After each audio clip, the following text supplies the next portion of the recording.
Más tenga la paciencia sobra completa, más tenga la paciencia sobra completa, para que seáis perfectos y cabales. Dice, el hermano de humilde condición gloríese en su exaltación, pero el rico en su humillación, porque él pasará como la flor de la hierba, pues se levanta el sol con su calor y seca la hierba, cuya flor se cae, y su bella apariencia se desvanece. De igual manera también se marchitará el rico en medio de sus negocios. Estudiemos estos versículos. Aquí, en el versículo 9 al versículo 11, está haciendo un contraste entre las dos clases sociales que existían en esos tiempos, entre los ricos y los pobres, y habla que el creyente pobre debe de gozarse de su posición ante Dios, porque Dios lo ha exaltado, y el creyente rico debe de gozarse o gloriarse en su humillación, entendiendo que su riqueza es temporal y que esta riqueza aquí en la tierra no garantiza su salvación. Entonces vemos que el humilde o el pobre, en medio de sus pruebas, o sea, las pruebas que trae la pobreza, debe de gloriarse en su riqueza espiritual. Ahí es donde este hombre pobre debe de decirse, al igual que el rico también, amo a Dios más que a nada en este mundo, más que a nadie en este mundo. Entonces, la comparación entre el cristiano pobre y el cristiano rico dice que una de las pruebas que tenemos nosotros aquí en la tierra puede ser la pobreza. Entonces, el hombre pobre o la mujer pobre, forzado por su situación a ver la fidelidad de Dios, a confiar en Dios y que Dios puede proveer todas nuestras necesidades. La palabra de Dios tiene la habilidad de reconfortar al pobre y de incomodar al rico, porque verdaderamente lo confronta. Entonces aquí hay un contraste que es el pobre versus el rico.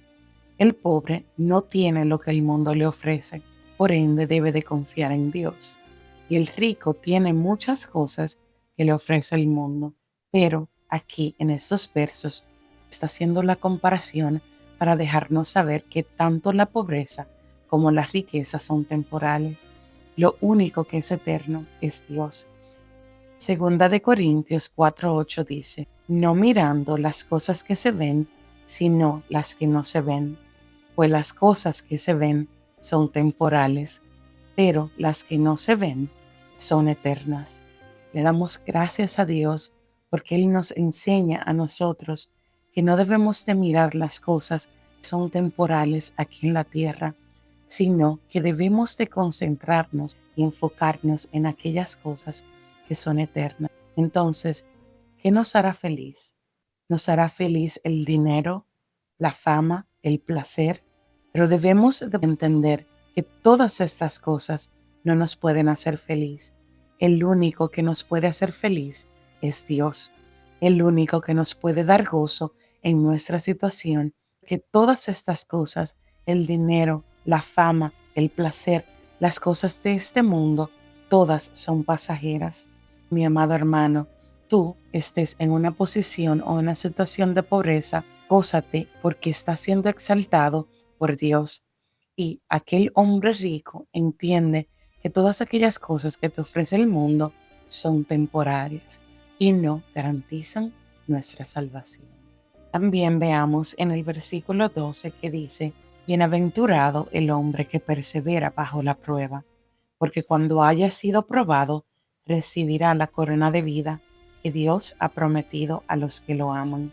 Esta palabra quiere decir prueba y es una palabra diferente a esta palabra probado, que significa tentación. Por eso vamos a poder entender cuando aquí hace una aclaración de nadie diga cuando sea tentado, yo soy tentado por Dios, porque Dios no es tentado por el mal y Él no tienta a nadie, pero cada uno es tentado cuando es arrastrado y seducido por su propia pasión. Luego esa pasión, después de haber concebido, da luz al pecado y el pecado da a luz a la muerte. Vamos a estudiar estos versículos. Santiago aquí está diciendo bienaventurado. Es la misma palabra que se utiliza en las bienaventuranzas y en el Salmo 1. Y lo que quiere decir es feliz. Y usa la palabra Macarios, que significa feliz y afortunado. Es una alegría que no está perturbada por la tentación. El hombre bienaventurado es aquel que no está perturbado por la situación externa. Bienaventurado el hombre que persevera o que soporta bajo la prueba. La palabra soporta quiere decir afrontar o resistir con valentía. Santiago no está diciendo que tener pruebas o tentaciones sea una bendición, pero sí nos está diciendo que la resistencia en la prueba nos traerá la corona de vida. Aquí vemos que hay una diferencia entre la palabra tentación y la palabra prueba.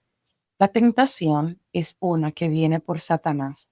Satanás es quien nos tienta y la tentación nos aparta de Dios, nos conduce al pecado. El enfoque de la tentación es destruirte, derrotarte. El propósito de la prueba es provocar madurez espiritual en nosotros y fortalecernos para obtener la corona de la vida. La tentación es una de las pruebas que tenemos de resistir y superar.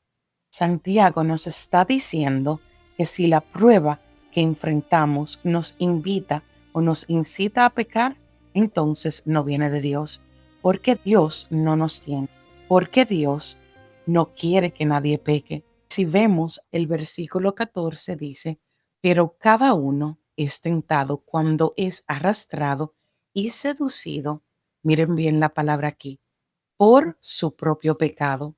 Y ese pecado, una vez llevado a cabo, engendra la muerte. Entonces aquí podemos ver que hay una progresión del pecado. Viene de nuestra propia concupiscencia, de nuestros propios deseos, y esos deseos entonces da la muerte.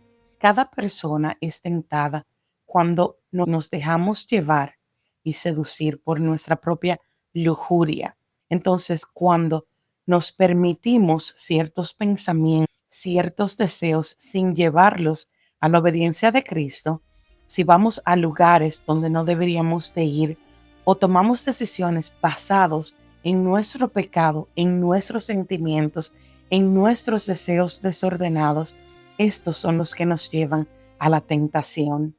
La lujuria es un deseo sexual desordenado en contra de los límites establecidos por Dios. El hombre quiere culpar a Dios de ser tentado, pero Dios no tienta al hombre. ¿Cómo puede Dios querer separar al hombre de él y el pecado nos separa de Dios? Y por eso Santiago está siendo claro que cada persona que es tentada cuando se deja llevar o seducir por su propia lujuria, por sus propios deseos desordenados. Entonces, hermano, no digas que eres tentado por Dios, porque Dios verdaderamente no tienta a nadie. Versículo 16. Mis amados hermanos, no se engañen. Toda buena dádiva y todo don perfecto viene de lo alto y desciende del Padre de las luces, en quien no hay cambio ni sombra de variación. Por su propia voluntad, Él nos hizo nacer por la palabra de verdad, para que fuéramos como primicias de sus criaturas. Vamos a analizar estos versos bíblicos. Lo que Santiago está diciendo aquí es que vemos una progresión del pecado, vemos cómo la tentación viene de nuestra propia concupiscencia, de nuestra propia lujuria. Eso da luz al pecado y el pecado da luz a la muerte. El pecado nos aleja de Dios y Dios es la fuente de la vida. Es importante leer la Biblia en contexto, porque si vemos aquí en la Biblia que dice, hermanos, no sean engañados o no se engañen, es por lo que va a decir después y por lo que dijo anteriormente. ¿Qué dijo anteriormente? Dijo que el hombre quiere culpar a Dios de que es tentado por Dios, pero él le está diciendo, no te engañes, porque Dios no te tienta, que en vez de tentarte, dice que toda buena dádiva y todo don perfecto proviene de lo alto y desciende del Padre de las luces. ¿Qué es lo que está diciendo aquí?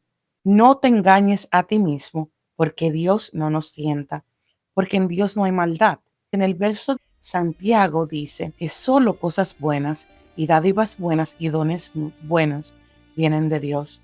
Él siempre será el dador de todo lo bueno y todo don perfecto. En este contexto, en la carta de Santiago, debemos de recordar que alguno de esos regalos que Dios nos da también son las pruebas.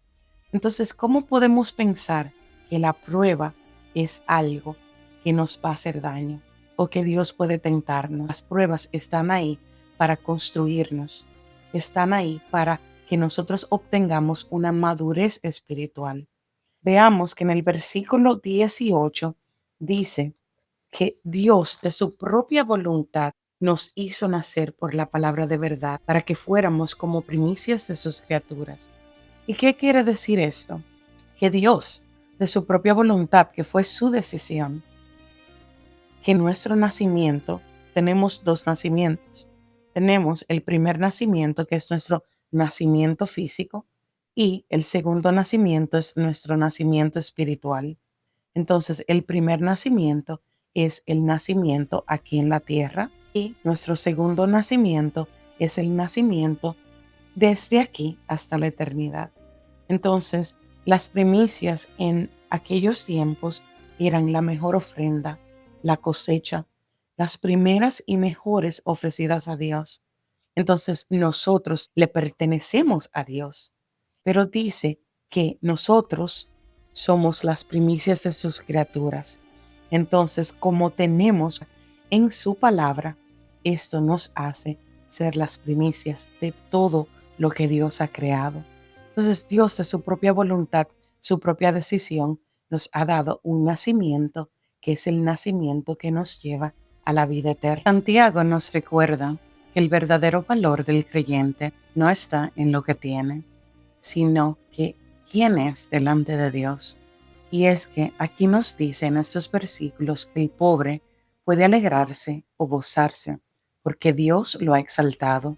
Y el rico debe de recordar que todo lo terrenal es temporal y que nada permanece, solo la fe. Y nos recuerda que bienaventurado es el varón que soporta la prueba, porque no se rinde ante la dificultad, ni se deja vencer por la tentación. Y es que las pruebas nos purifican. Sin embargo, las tentaciones buscan destruirnos y derrotarnos. Pero Dios no nos tienta, porque de Él no viene nada malo. Somos nosotros quienes, si dejamos que el deseo o el pecado nos controle, abrimos la puerta al pecado. Y si el pecado crece, termina en muerte. Y por eso Santiago nos recuerda: no te engañes, porque de Dios solo viene lo bueno, todo don perfecto, toda buena dádiva. No cambia, en Él no hay sombra de variación, Él no falla, y aún las pruebas que tenemos son parte de también sus regalos perfectos. Y si vemos aquí, lo más hermoso es que por su propia voluntad, Dios nos dio una nueva vida por medio de su palabra, y así nos convertimos nosotros en sus primicias, en su mejor cosecha, su mejor ofrenda, y fuimos escogidos por Él para reflejar su gloria y vivir como testimonios vivos de que la fe que soporta, la fe que se mantiene firme, es una fe que sin duda vence. Hermanos míos, tenga la paciencia, su obra completa, más tenga la paciencia.